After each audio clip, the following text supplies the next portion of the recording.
मेरे प्यारे देशवासियों, नमस्कार।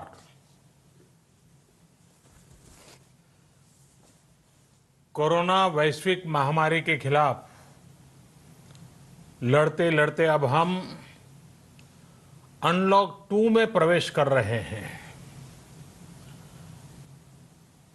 और हम उस मौसम में भी प्रवेश कर रहे हैं जहां सर्दी, जुकाम, खांसी, बुखार ये सारे न जाने क्या क्या होता है, ये मामले बढ़ जाते हैं। ऐसे में मेरी आप सभी देशवासियों से प्रार्थना है कि ऐसे समय अपना ध्यान रखिए। साथियों, ये बात सही है कि अगर कोरोना से होने वाली मृत्यु दर को देखें तो दुनिया के अनेक देशों की तुलना में भारत संभली हुई स्थिति में है। समय पर किए गए लॉकडाउन और अन्य फैसलों ने भारत में लाखों लोगों का जीवन बचाया है, लेकिन हम ये भी देख रहे हैं कि जब से देश में अनलॉक 1 हुआ है, व्यक्तिगत और सामाजिक व्यवहार में लापरवाही जरा बढ़ती ही चली जा रही है। पहले हम मास्क को लेकर, 2 गज की दूरी को लेकर 20 सेकंड तक दिन में कई बार हाथ धोने को लेकर बहुत सतर्क थे, लेकिन आज जब हमें ज्यादा सतर्कता की जरूरत है तो लापरवाही बढ़ना बहुत ही चिंता का कारण है। साथियों, लॉकडाउन के दौरान बहुत गंभीरता से नियमों का पालन किया गया था। अब सरकारों को, स्थानीय निकाय की संस्थाओं को, देश के नागरिकों को फिर से उसी तरह की सतर्कता दिखाने की जरूरत है। विशेषकर कंटेनमेंट जोन्स, उस पर तो हमें बहुत ध्यान देना होगा। जो भी लोग नियमों का पालन नहीं कर रहे हैं, हमें उन्हें टोकना होगा, रोकना होगा और समझाना भी होगा। अभी आपने खबरों में देखा होगा, एक देश के प्रधानमंत्री पर 13,000 रुपये का जुर्माना इसलिए लग गया क्योंकि वो सार्वजनिक स्थल पर मास्क पहने बिना गए थे। भारत में भी स्थानीय प्रशासन को इसी चुस्ती से काम करना चाहिए। ये 130 करोड़ देशवासियों के जीवन की रक्षा करने का अभियान है। भारत में गांव का प्रधान हो या देश का प्रधानमंत्री, कोई भी नियमों से ऊपर नहीं है। साथियों, लॉकडाउन के दौरान देश की सर्वोच्च प्राथमिकता रही ऐसी स्थिति न आए कि किसी गरीब के घर में चूल्हा न जले।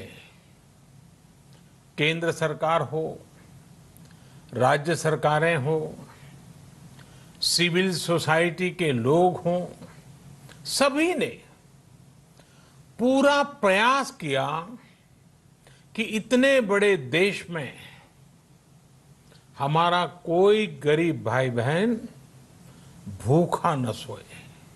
देश हो या व्यक्ति,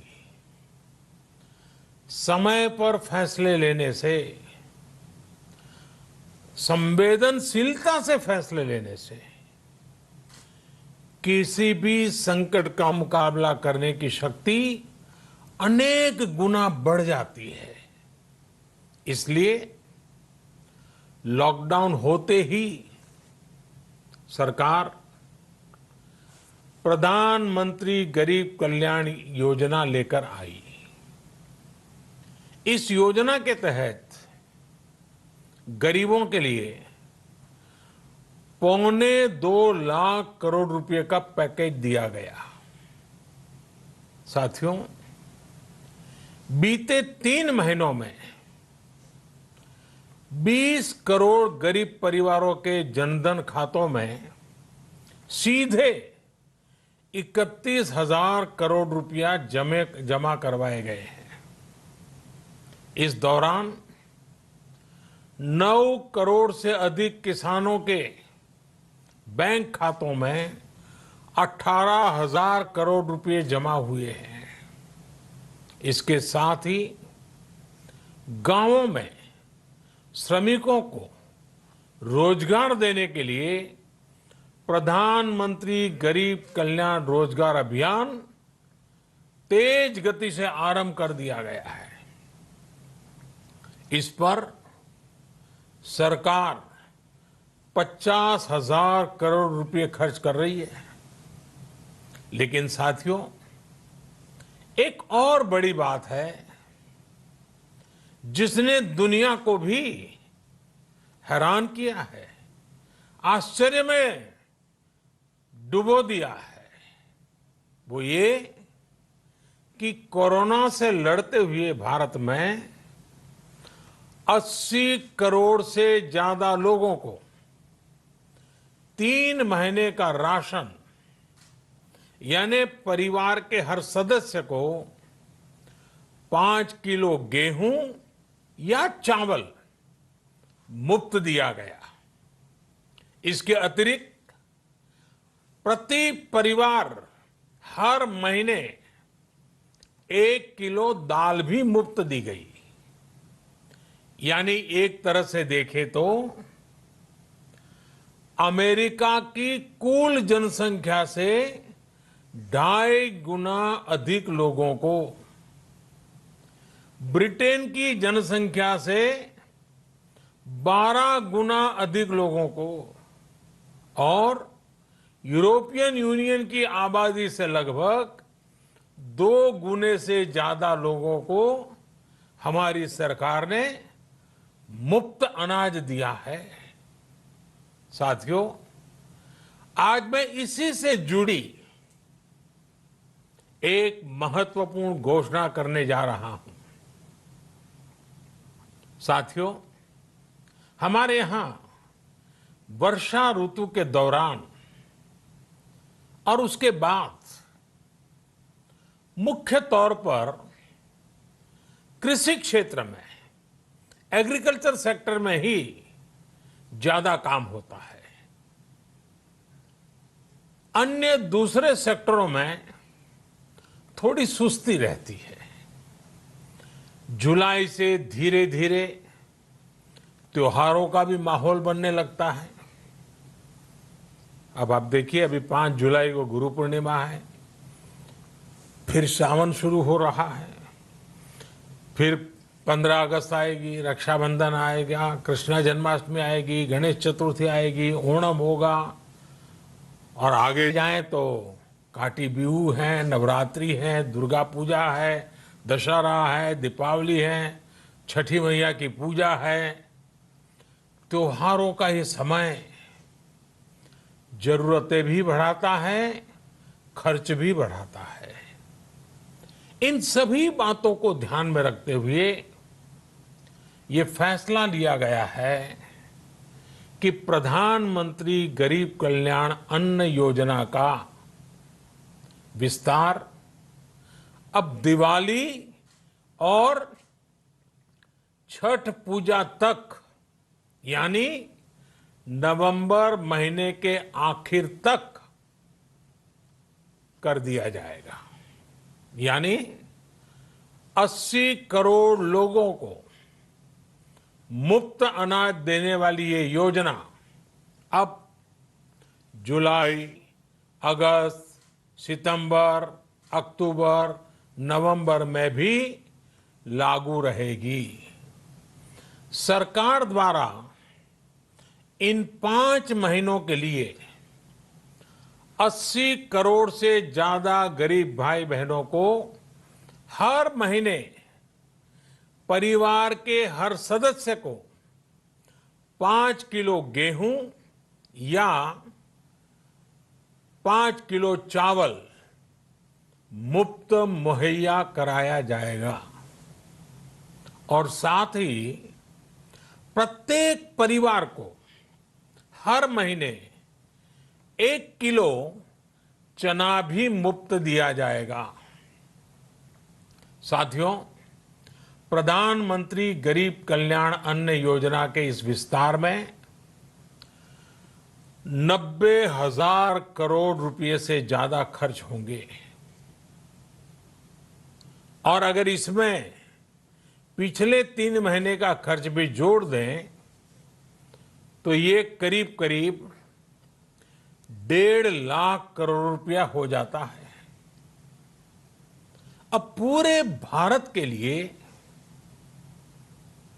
हमने एक सपना देखा है। कई राज्यों ने तो बहुत अच्छा काम भी किया है। बाकी राज्यों पर भी हम आग्रह कर रहे हैं कि इसको काम को आगे बढ़ाएं। और काम क्या है? अब पूरे भारत के लिए एक राशन कार्ड की व्यवस्था भी हो रही है। यानी एक राष्ट्र एक ration card, one nation one ration card. इसका सबसे बड़ा लाभ उन गरीब साथियों को मिलेगा जो रोजगार या दूसरी आवश्यकताओं के लिए अपना गांव छोड़ करके कहीं और जाते हैं, किसी और राज्य में जाते हैं। साथियों, आज गरीब को, जरूरतमंद को सरकार अगर मुफ्त अनाज दे पा रही है तो इसका श्रेय प्रमुख रूप से 2 वर्गों को जाता है। पहला, हमारे देश के मेहनती किसान, हमारे अन्नदाता। और दूसरा, हमारे देश के ईमानदार टैक्स पेयर। आपका परिश्रम, आपका समर्पण ही जिसकी वजह से देश ये मदद कर पा रहा है। आपने देश का अन्न भंडार भरा है, इसलिए आज गरीब का, श्रमिक का चूल्हा जल रहा है।